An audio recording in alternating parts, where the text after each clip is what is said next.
मैं भुगत भुगी मेरा एक्सीडेंट हुआ था। मैं लीडर ऑपरेशन था महाराष्ट्र में। तब एक पेड़ पे जा red light car, police protection, siren car, 10, 12, 15 कारों का कैनवा होते हुए मैं एक पेड़ के ऊपर गया।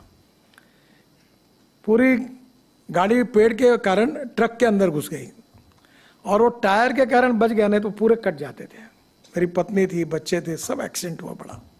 कारण क्या? तो पेड़ रास्ते में आता है, उसको तोड़ने के लिए कलेक्टर को परमिशन मांगकर 3 साल हुए पर परमिशन नहीं मिली। फिर ड्राइवर को कैटरेक्ट निकला।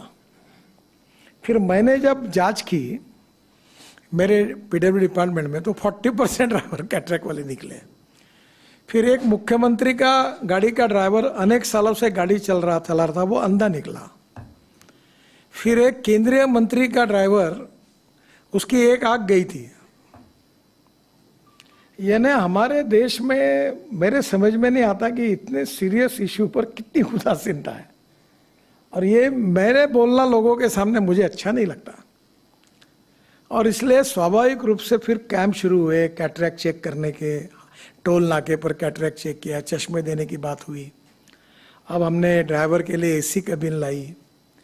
मुझे लगता है कि ये इशू शायद हमारी ये कमी होगी कि इसका जो महत्व है लोगों की जान बचाने का, शायद लोगों को समझाने में हम कम पड़े होंगे।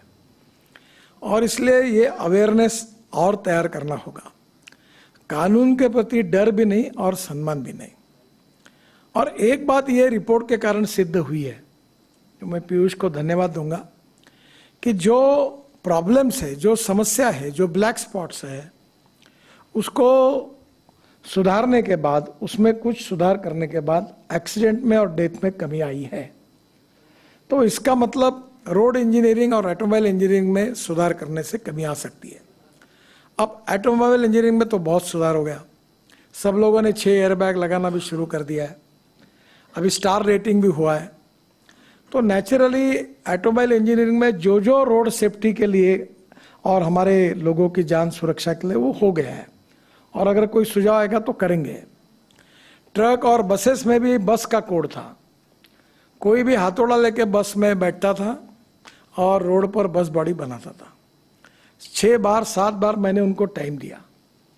अभी हमारे यहाँ समृद्धि महामार्ग पर एक बस आई, जल गई, 50 लोग मर गए। उस दिन मैं इतना गुस्सा हो गया, मैंने बोला सेक्रेटरी जी को कि ये खत्म करो इसको। अब प्रॉब्लम यह है कि बसेस में जब अभी ये जो बड़े कंपनी ने बसेस बनाए, अभी मैंने एक स्लीपर कोच बस बेंगलोर में लॉन्च किया था। ये जो ग्लास दिखती है आपको बड़ी, इस प्रकार से वो पूरी ऐसी जो विंडो थी उसमें बड़ी ग्लास है और उसके बाजू में प्लास्टिक की हथौड़ा है। अगर बस गिर गई तो हथौड़े से वो तोड़ कर वो बाहर आ सकते हैं। ये भी सुविधा ये अभी बस में नहीं थी। घटिया क्वालिटी कितनी बनाना सस्ता बनाने के लिए, तो उसके कितने लोग मर रहे हैं। और इसलिए अभी हमने बस में भी और कार में पीछे से बेल्ट लगाने के बारे में नियम बनाया। आज सामने वाले बेल्ट के बारे में भी नियम बनाया। काफ़ी लोगों की जान उसके अंदर बच जाती है। और इसलिए मेरा जो सुझाव है कि अब विशेष रूप से जो स्कूल के टीचर है, हेडमास्टर है, इन्होंने आगे आना चाहिए। उनके स्कूल में रोड सेफ्टी की प्रतिज्ञा लेनी चाहिए।